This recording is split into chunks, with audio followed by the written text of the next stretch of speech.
Hopefully it's all right. Chad, y'all got me going up there? Huh? I see hands in there. Oh, there ain't no telling what I'm doing.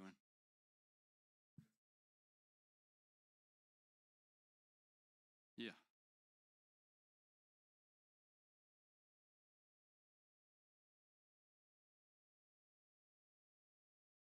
All right. Y'all are going to have to look past me tonight. If I mess this up, I need this, we're going to call this the grace message because y'all might have to give me some grace after this message, right? One thing I've noticed is that sometimes I don't think I come off as encouraging to this house. I think I try to get people to strive more, but I don't know that that may sound encouraging. So if you've ever listened to one of my messages and didn't get encouraged out of that, forgive me. I came across either the wrong heart or was received the wrong way because I love being here with y'all. And like, I honestly see ministers throughout this whole building performing ministry. And what we have going on here is amazing. But just, I don't know if the enemy put that in my head or if God was trying to say, you need to improve your words a little bit. I don't think I improved them any tonight, but anyway, I do not mean to come across as discouraging, but encouraging. So, and that goes to you who watch at home, like, Mom, I'm not trying to discourage you, Mom. I'm trying to encourage you. Okay, so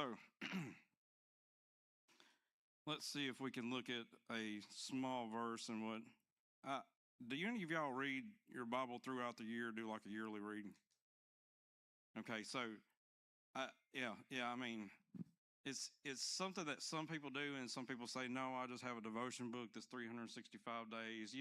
It's all different kinds. So anyway, I have a yearly reader that I do that I sort of consider devotion time, and then I read on the side for messages. And sometimes my yearly reading, well, something will pop out at me. Okay, generally I'm not in the mindset to study it out because I'm already going to be studying something later on, if that makes sense. So anyway, a little verse, and I mean a little verse in Micah jumped out at me, and you're going to be like, why in the world did this jump out at you?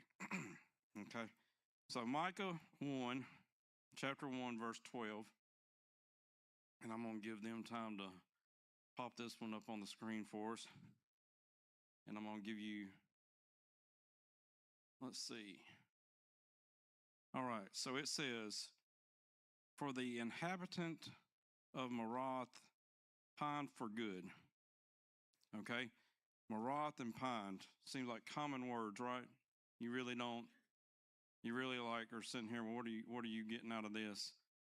And it says after that, it says, but disaster came down from the Lord to the gate of Jerusalem.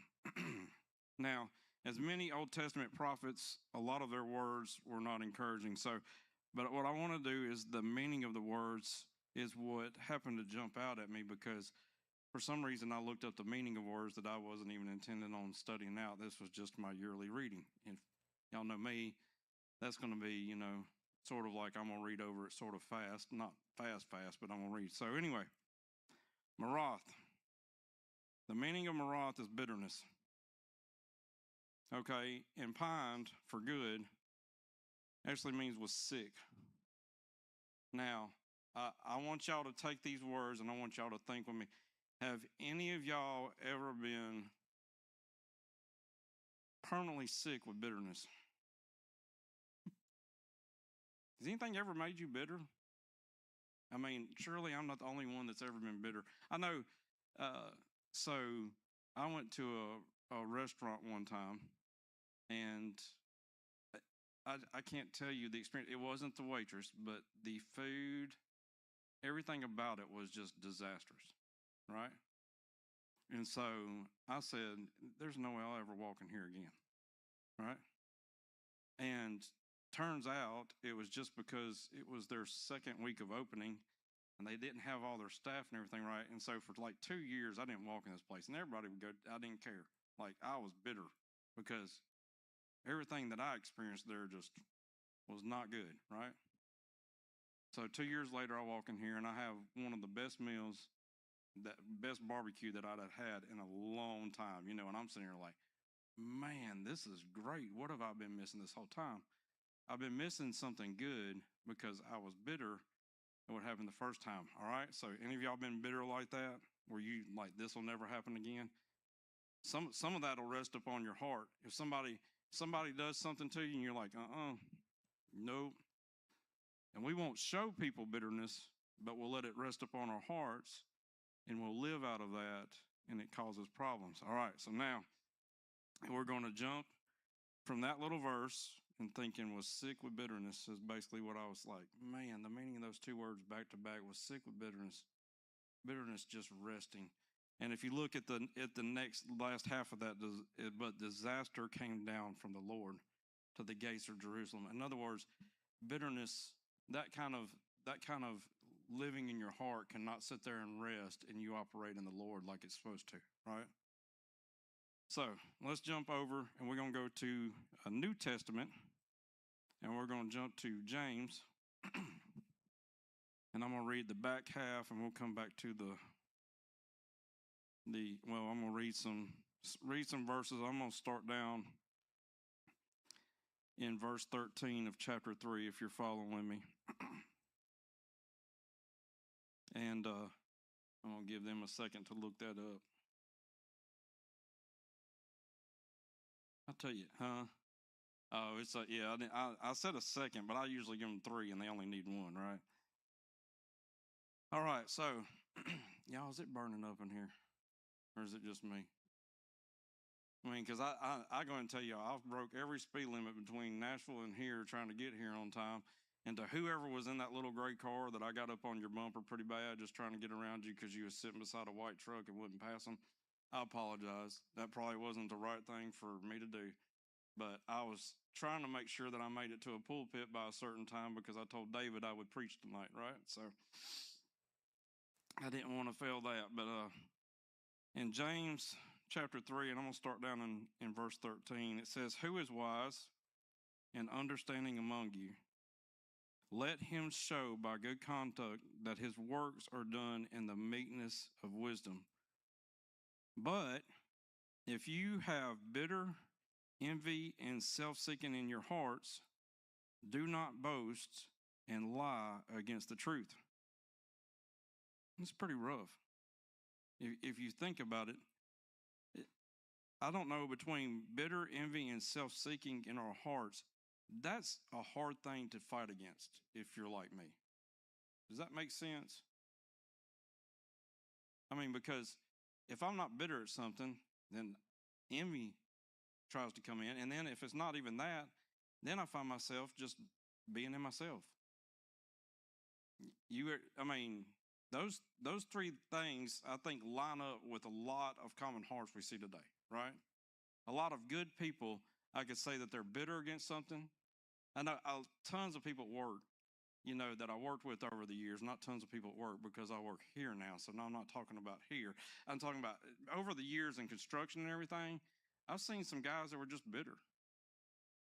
It might have had something to do with either a relationship with their parents, a relationship with an ex-wife, a relationship with just kids that they don't have anything to do with anymore, where their kid, and they put the bitterness on them, right?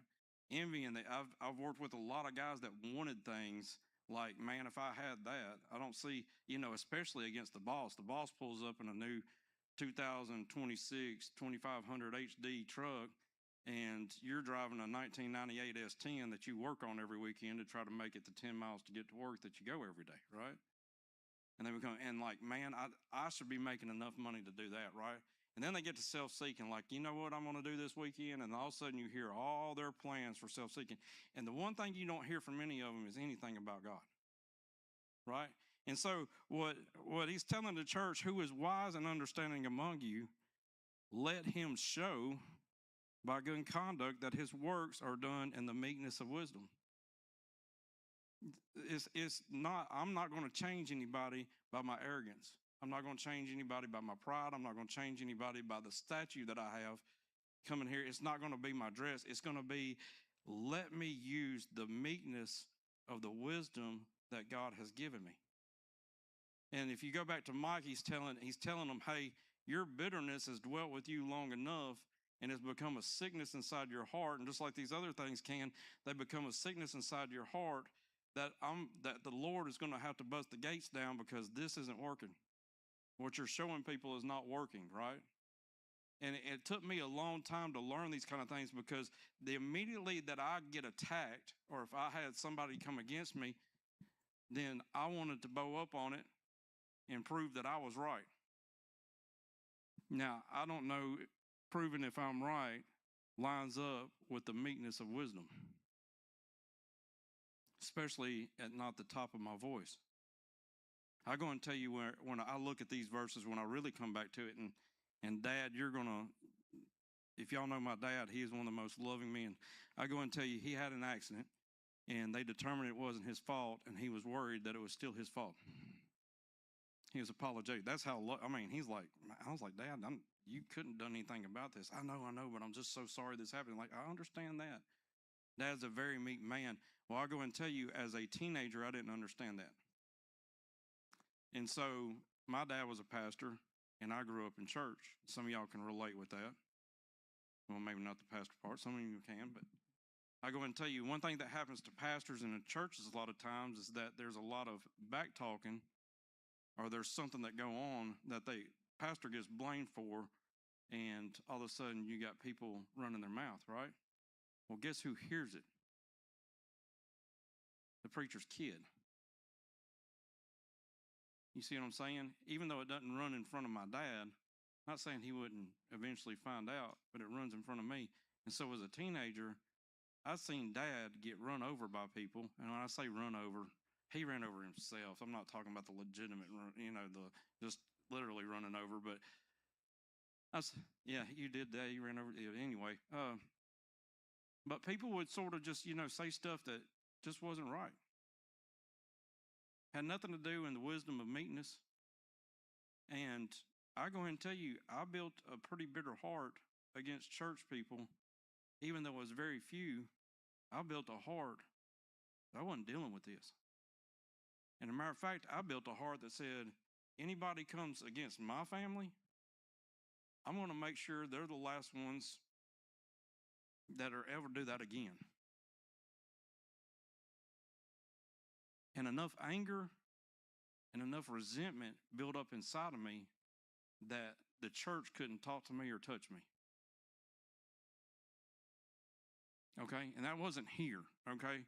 And it's not, and there was a lot of good people in those churches. Don't get me wrong. There was a lot of great people. But what my focus became on was bitterness. I allowed bitterness in, and I didn't focus on myself. All of a sudden, I'm focusing on what happened to my dad. What's amazing is the man still loved him and never said a harsh word to him and sat there and would treat them just like anybody else that walked through the door. And I was like, why don't you punch them? Swing, do something, kick them out of the church. I don't care. Tell their wife they're not welcome here anymore. Do something, man. This is bad, And I didn't say that to Dad, but it got in my heart. Okay, so now you're sitting here looking at, and this is 16, 17 years old. I'm starting to walk another way anyway, but I'm starting to use this as an excuse. And by 20, I'm sitting in a rehab, and I hadn't been in church in a long time. Because it wasn't their gates that God was coming to bring down upon. It was my gate. I'm the one that's supposed to walk in wisdom and meekness. And instead, I'm walking in constant sickness and bitterness against people that don't have anything against me. That even my dad doesn't even carry that, right? So, as you look at this, show that his works are done in the meekness of wisdom. And I'm going to keep on reading this, verse 14. I'll read this again. But if you have bitter envy and self-seeking in your hearts, do not boast and lie against the truth. This wisdom does not descend from above, but is earthly, sensual, demonic. That's pretty harsh, isn't it? So, does that make me possessed?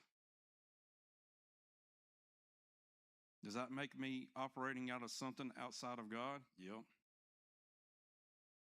I mean, let's be real.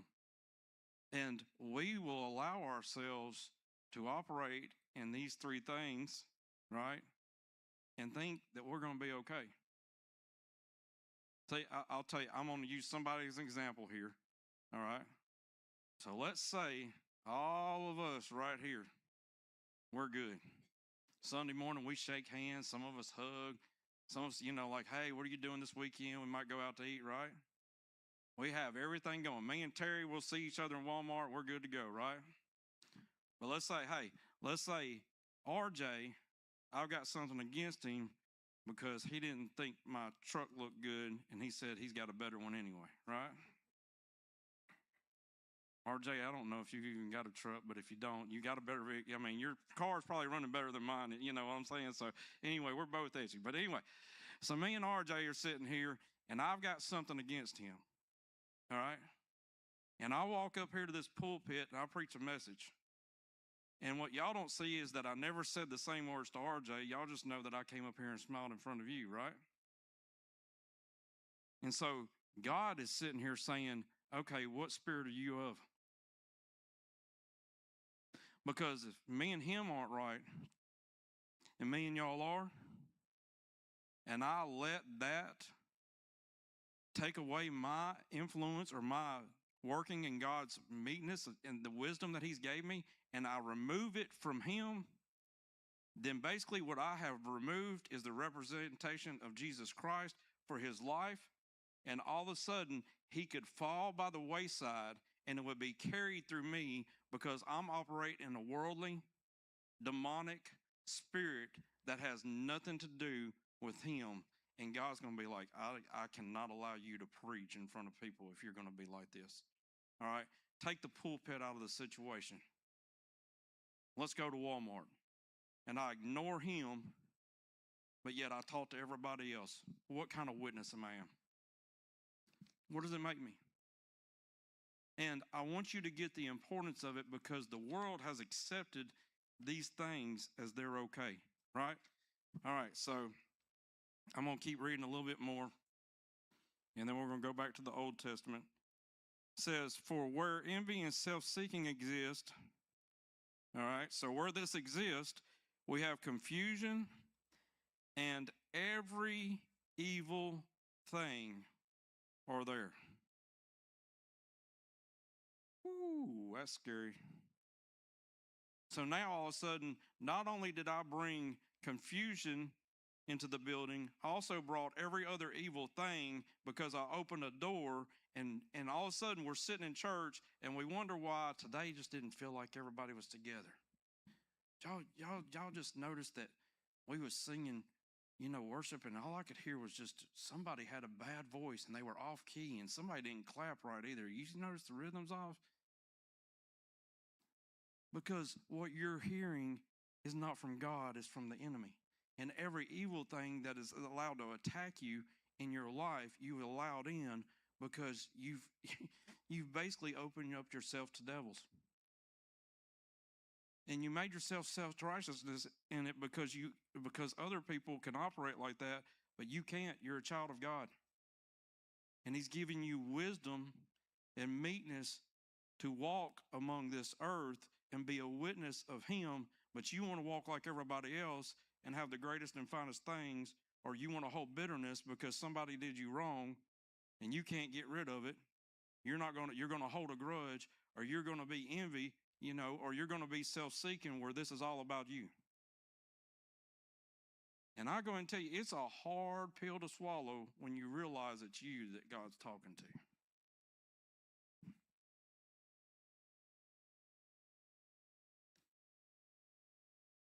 Because all it takes is one person that you can't stand and that you're not willing to show Christ to for you to operate outside of what he's called you to. Jesus did not come for the few. He came for us all. The Bible says that there might be few to work the fields, but that's not his will. He wants all of us to work them. See, he didn't just come for me. He didn't come for my select group. He came for us all. And he loved me just as much as when I was sitting in that cell and in drug rehab, mad at the church because of what they'd done to my dad, as much as he loves me today when I stand behind a pulpit and give glory to his name. But he cannot allow us to act like we can operate something that is outside of him. Now, I'm going to encourage you, and we're not just going to look at bitterness. I'm going to finish reading this. But all right, so every evil thing is there. But the wisdom that is from above is first pure, it's then peaceable, it's gentle, it's willing to yield, it's full of mercy, and it has good fruits, without partiality and without hypocrisy. Now the fruit of righteousness is sown in peace by those who make peace. All right. So, I'm going to cut this back. We're going to go Old Testament to a very familiar story, and don't worry, I'm not reading this whole story. It would take us to tomorrow to get through this story. So I'm going to do bits and pieces of it, all right? Genesis 25. Give me just a second. I'm scrolling. Come on. There we go. All right. Genesis 25, and we're going to jump down to verse 23.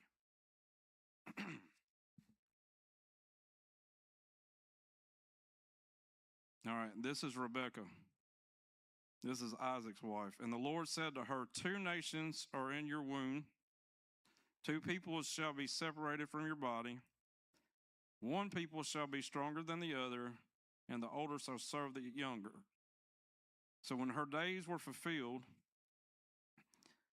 for her to give birth, indeed there was twins in her womb, and the first came out red. He was like a hairy garment all over. So they called his name Esau, which literally means hairy. All right?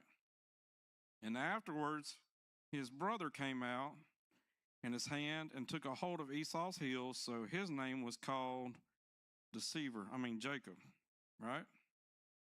And Isaac was 60 years old when she bore him. So the boys grew, and Esau was a skillful hunter and a man of the field, but Jacob was a mild man, dwelling in tents. I really don't know that description of him. I don't know what he did. A mild man dwelling in tents. He didn't cook because his mom had to cook for him. So I'm sitting here wondering, what in the world did this boy do? I mean, does that mean he just went around to people and deceived them to let them stay? Hey, let me stay here. I ain't got, I can't go back over. I don't know. I'm getting off on tangent. Anyway, so afterward, oh, wait a second. And Isaac loved Esau. The son loved his oldest son because he loved him because of the food.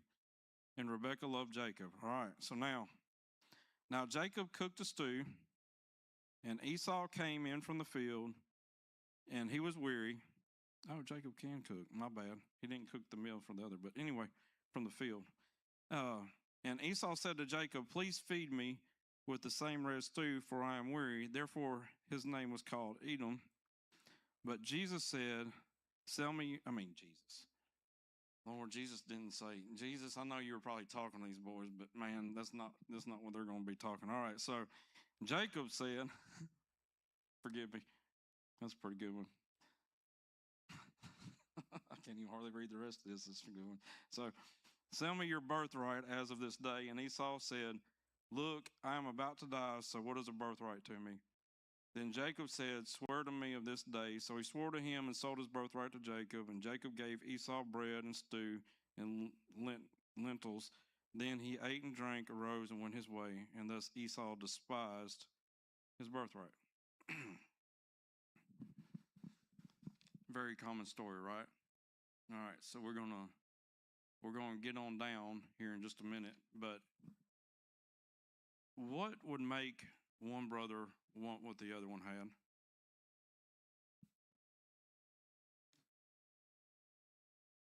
Envy, right?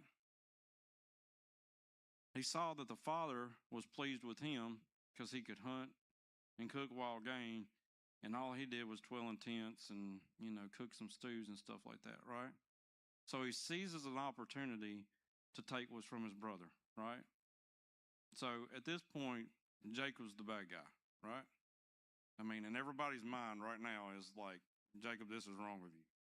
You shouldn't be going after your Esau. You shouldn't give up something that's your birthright, but at the same time, Jacob, you shouldn't be taking advantage of this point. All right. I think we tend to do the same thing.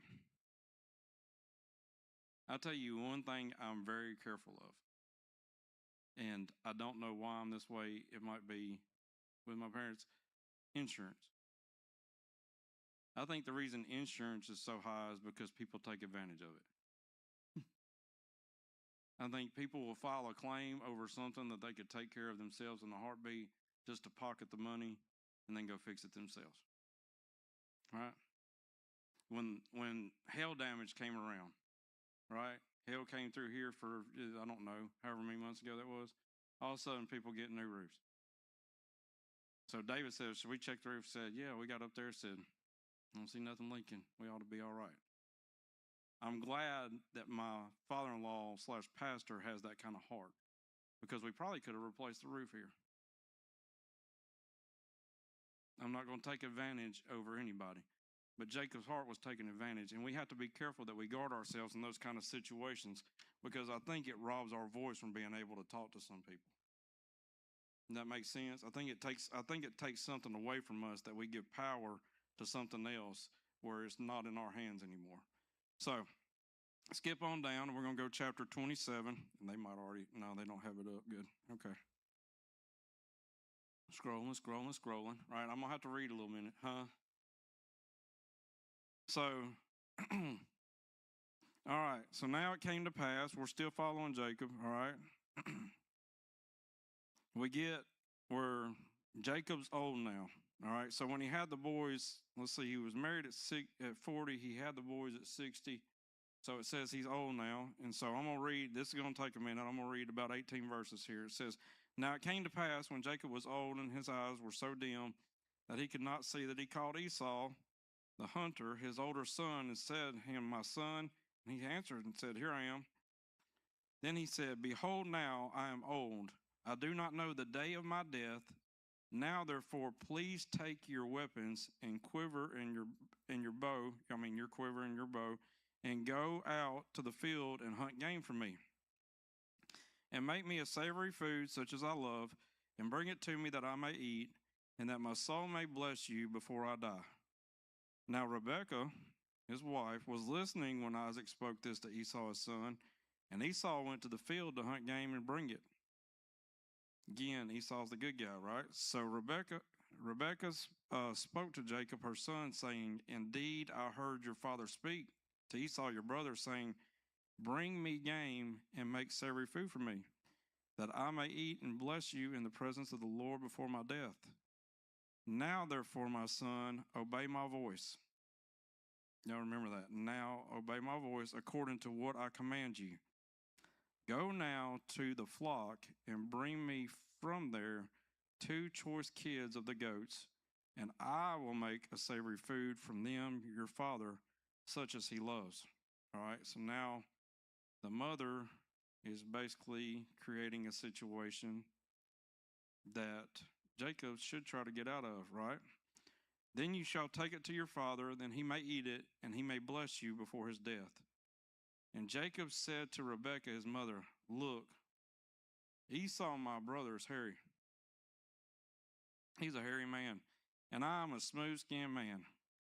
Perhaps my father will fill me, and I shall be to him a deceiver to him, and I shall bring a curse upon myself and not a blessing.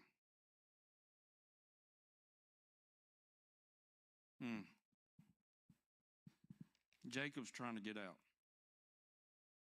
What if this backfires and I become a curse and not a blessing? Does that ever cross our mind, how we treat others? does that ever cross your mind, the way we treat certain groups of people, certain classes of people? I go and tell you, being raised, I've heard this before by other people, and it was well represented in my house. You treat the janitor like you treat the CEO. It does not matter. But in this society, you are taught different. You're not necessarily, there's no teacher with a blackboard sitting here going like this, but in some families, they don't like others. Okay, I'll tell you some history of my family too. Y'all ever heard of the Hatfields and the McCoys? I'm a McCoy. My mother is actually related to the McCoys. So it should be in me to fight other families, right? No, that's not what God called me to do. How do we treat others? And where does this affect our lives? Because what I'm going to get you to look at, again, Jacob is sitting here and he's saying, look, this might backfire. What if he feels me and he realizes I'm not his brother, and instead of him blessing me, he puts a curse on me? Now, you got to realize the word of the Father is what's carrying this whole thing. See, the birthright was one thing, but the blessing's about to be another, okay? And it's about to carry for generations over generations. And the word of our Father that he has on our lives is very crucial, right? It is very crucial what God is speaking to you in your life. And you can rob yourself from that if you try to deceive him and think that you can treat your brother without love, but yet you can love him, right? So I'm going to keep reading. I'll get ahead of myself. I'm great at getting ahead of myself, all right? So it's one of my specialties. So, all right, so here's another thing I'm good at is losing my spot. I wish you'd follow me. So anyway, let's see. Perhaps my father will fill me, and I shall seem, this is down in 12. And I shall seem a deceiver to him, and I shall bring a curse on myself and not a blessing. Verse 13, but his mother said to him, let your curse be on me, my son. Only obey my voice and go get them for me. Now, I'm going to tell you, it'd be hard for any of us not to obey our mama, right? It'd be rough. But when it's called to sin, I think there needs to be a stance there. Anyway, 14, and he went, he got them, and he brought them to his mother. And his mother made the savory food, such as the father loved. Then Rebekah took the choice clothes of her elder son Esau, which there were in the house, and put them on Jacob, her younger son. And she put skins and the kids of goats on his hands, on the smooth part of his neck. She basically just made him just a big deception of what his brother should feel like. And then she gave the savory food and the bread, and which she had prepared, into the hand of her son Jacob. And so he went to his father and said, my father. And he said, here am I. Who are you, my son? And Jacob said to his father, I am Esau, your firstborn. And I'm going to stop right there. Because it's one thing for us to fool ourselves thinking the reason we don't like them is because of them. It's another thing for us to fool ourselves and to tell God, hey, this is what I did. We're carrying that. See, Jacob tries to get out of it with his mom, but when he goes before the father and says, it's me, Esau, which is a complete lie, he basically has destroyed everything that is intended for his life, okay? And I go and tell you, there's some people walking around our town right now that think they have destroyed everything intended for their life. Have you ever had anybody tell you, I can't go to church. I've done too much. And I don't think God will ever forgive me? You remember in the verse back in James where it said, and every evil thing follows it? See, it starts with our hearts allowing something in that is not of God, and all of a sudden things become where they're accepted. And it might be accepted in front of others, but we accept it ourselves.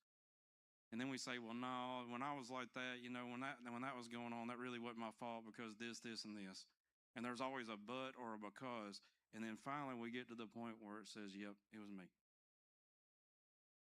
And when we get to that point, there's a choice we make. Unfortunately, there's still evil things fighting our hearts saying, you can't overcome that. You are too horrible of a person. And there's some people who have done some dark things. And most of them are sitting in a church. Because if I go through the crowds, I think the word of our testimony and the blood of the Lamb and the word of our testimony, I think it would encourage some of the lost out there to hear our testimony.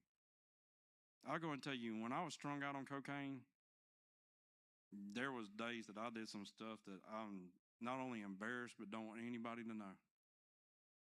But at the same time, I was never too far from the Father to reach out to me and save me. Right? So, we all know what goes on from here. We get Esau and Jacob. Esau's basically, let me use a proper term here.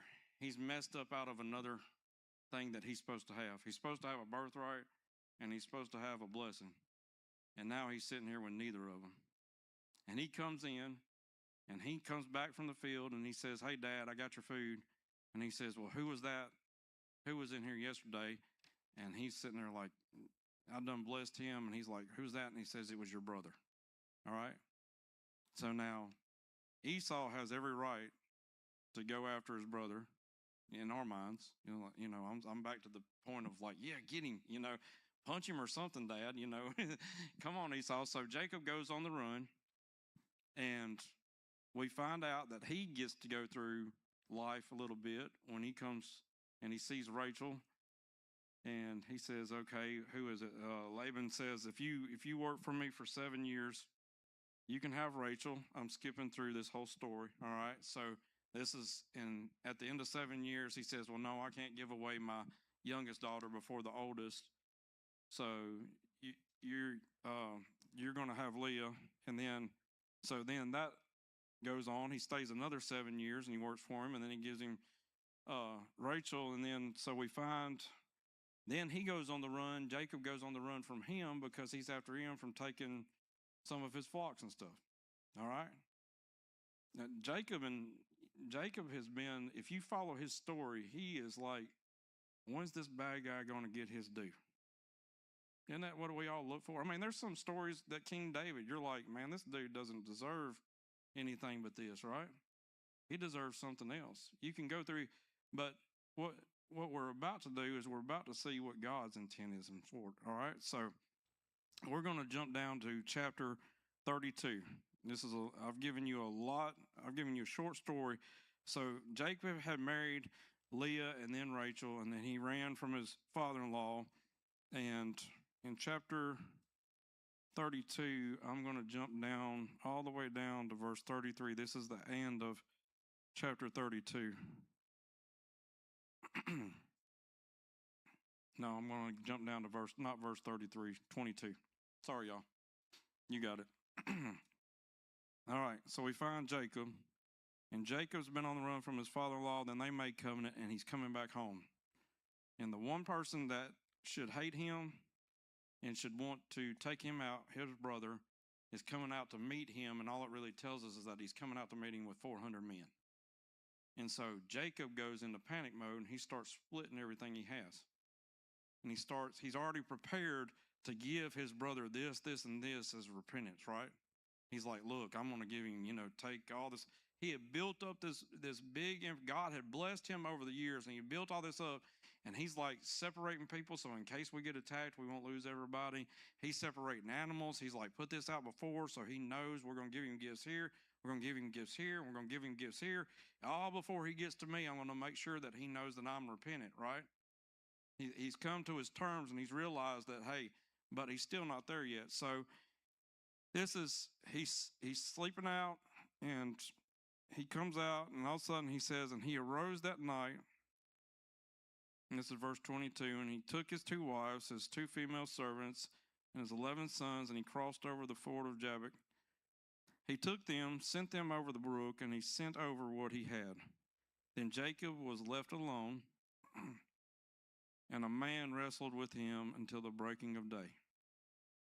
Now, when he saw that he did not prevail against him, he touched the socket of his hip, and the socket of Jacob's hip was out of joint, and he wrestled with him. And he said, "Let me go, for the day breaks." But Jacob said, "I will not let you go unless you bless me." So he said to him, "What is your name?" And he said, "Jacob." And he said, "Your name shall no longer be called Jacob, but Israel, for you have struggled with God and with men and have prevailed." Then Jacob asked, saying, "Tell me your name, I pray." And he said, "Why is that you ask me my name?" And he blessed him there. So Jacob called the name of the place Peniel, for I have seen God face to face, and my life is preserved. All right, I'm going to try to remember where I'm at. It's verse 30.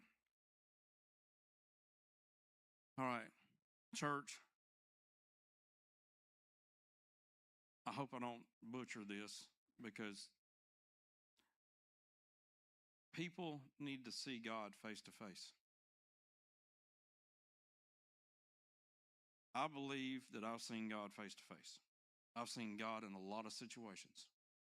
I've seen God in a jail cell with a guy who handed me a book called The Cross and the Switchblade that put me into a Christian rehab called Teen Challenge. I've seen God's face to face when the director of that and my dad came to the jail to visit me to try to get me to go to that rehab.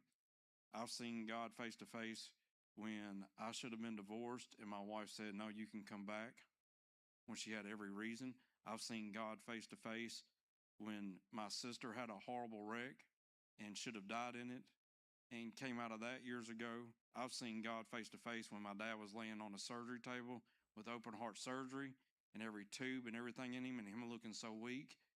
And I've seen God bring him out of that. I've seen God face to face when I thought that there was no hope, he gave me hope. I've seen God face to face when there was a man laying there that they did surgery on, and he basically died on the surgery table, and we started praying, and for a week, and after a week, he started getting up, and he started raising up, and he's walking around this town today. I have seen God face to face in so many situations in my life that I cannot deny God. I've seen God face to face in my neighbors. I've seen God face to face in my parents. I've seen God face to face in my in-laws. I have seen God in so many situations that I cannot deny him. And you want to know what was common about everything I just told you? It was in people. And if the lost are going to see God face to face, it is in you.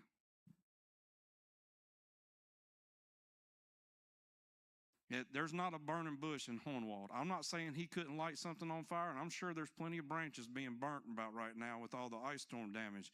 But there is no burning bush in Hornwald, but a fire in your heart will light up in front of people. Well, they will see God face to face.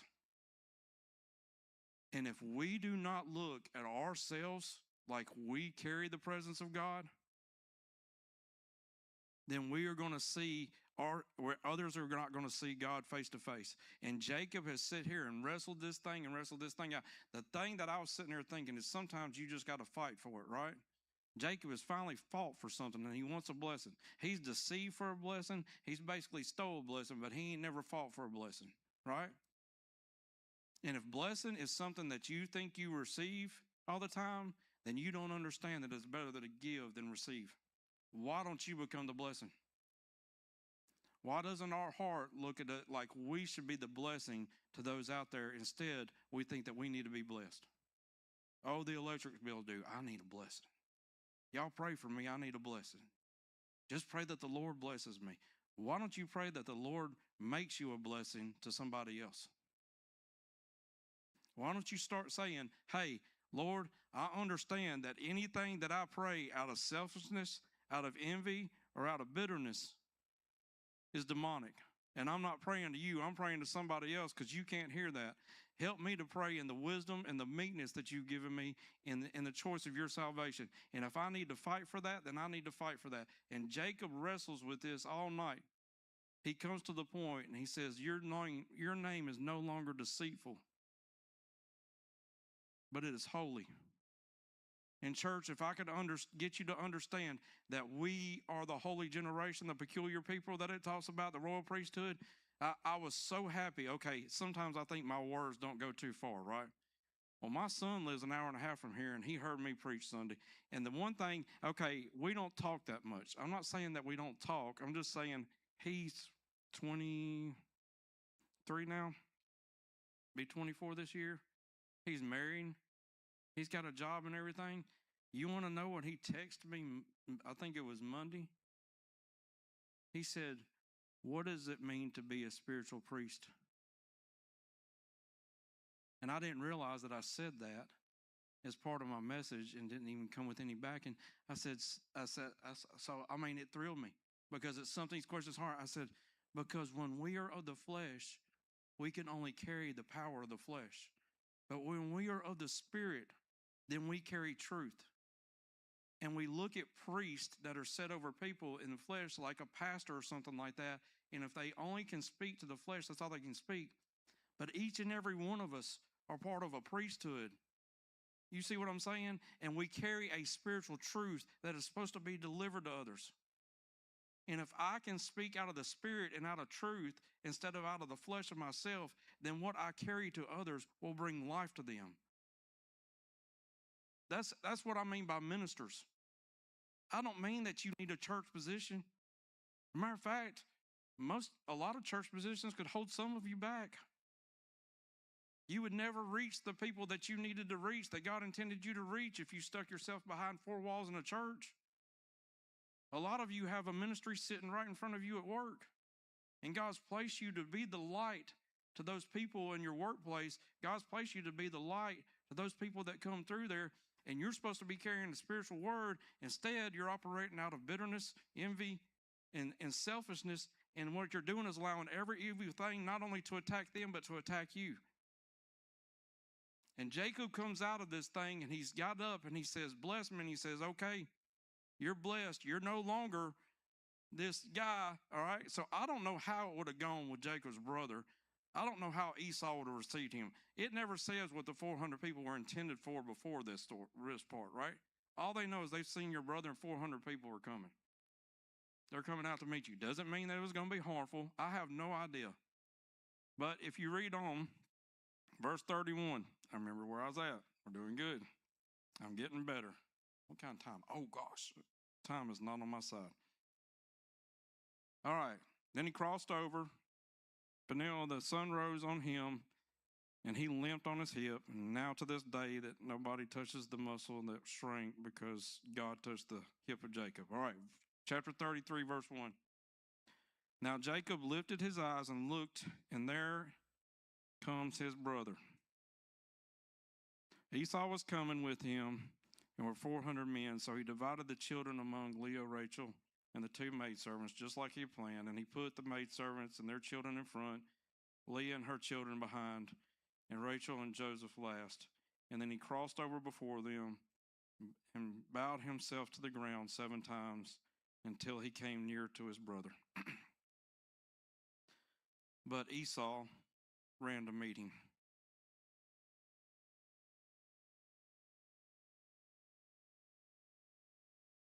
I know we don't look at Esau as a representation of God, but in this moment, the one who should have hurt, pain, and feel like they've been run over, Esau's running a meeting. One of the most pivotal moments in my life is when I went to rehab and I woke up and I realized what I'd done to my parents. And it had been about 2 months since I'd been in rehab, and the first time I saw my dad. That's a picture of me. I ran, arms wide open. And just like the father he is, arms wide open. Always there with love. And just like the father that God is to these people, arms are wide open. Folks, if we're closing the arms, we're closing the arms of God on these people. You might feel like it's just your arms, but it's not. See, you were born a new creation. So anyway, I don't mean anyway, but just realize that. So Esau ran to meet him and embraced him and fell on his neck and kissed him, and they wept. And he lifted his eyes and saw the women and children. Who are these with you? So he said, the children whom God has graciously given your servant. Then the maidservants came near, and they and their children, they bowed down. And Leah also came with children, they bowed down. Afterward, Joseph and Rachel came near, and they bowed down. And then Esau said, what do you mean by all this company which I met? And he said, these are to find favor in the sight of my Lord. Now, I know that the prophecy was that one would be stronger and one would be weaker, that one would rule the other. And I know that prophecy carried. But in this moment, there is a spirit of wisdom and meekness that is resting on Jacob, who is now Israel, that he must walk in. And we all know what happens the rest of the story. But I want you to realize that in our hearts, we need to walk with the wisdom of meekness that God has given us. I was going to read the first half of James 3, or the first verses up to 13, 1 through 13. I'm not going to do that because of time. You can go back and read that chapter. But there's one part that says, can smooth water, can clear water and bitter water come out of the same hole? Don't fool yourselves that you can ride this thing two different ways. Don't think that you can treat one person different than the other. Don't think that love can be shown to one and hate to another, and that you can speak and run what God has for you. Please walk in the wisdom. And I go and tell you, there's a lot of wisdom in this room. This is one of the most intimidating, Wednesday nights is one of the most intimidating rooms I walk into, okay? Because I get a lot of people who have been in the Word of God for a long time. But I love it because I think we sharpen each other. And we're able, okay. I dropped, this is a little bit extra, yeah, it's 8 o'clock. I dropped Jonathan and Emily Barnes and Everett off at a hotel, and they're leaving out of the country on a missions trip with their pastor out of Dallas. And I just pray that you pray for them this next. I think they're coming back the 22nd. Let's just lift them up in your prayers for safety. They're, as of right now, they're not going anywhere where any kind of conflict is going on, but they are, I think Turkey's going to be one of the stops. He told me a couple places they were going and stuff like that, but just lift them up, their family in that trip. I think that's neat. I wish we had more opportunity like that. And then just lift up the body. There's struggling that goes on. And just, lift up this body. Be in prayer for them. This is like the war room on a Wednesday night. This is warriors. I know if you made the journey here on a Wednesday night and you walked in this room, I've got some warriors with me. So just, be in prayer, be ready to battle, because the enemy is going to attack what God has been doing here. But we are overcomers, right? All right. Heavenly Father, I just thank you for tonight. I thank you for your word. I thank you for your wisdom of meekness. And Lord, your mercies that you've shown us, help us to show others. Help us to be the face of you that they meet and they see on the streets of our communities, in our places of work, and everywhere we walk, that people see you, not us. Please, Lord, help us to walk in a spirit that is not demonic, that is not of ourself, Lord, but it's only of you. And I just thank you for your forgiveness and your grace and your mercy, and we give you praise and glory in Jesus' name. Amen.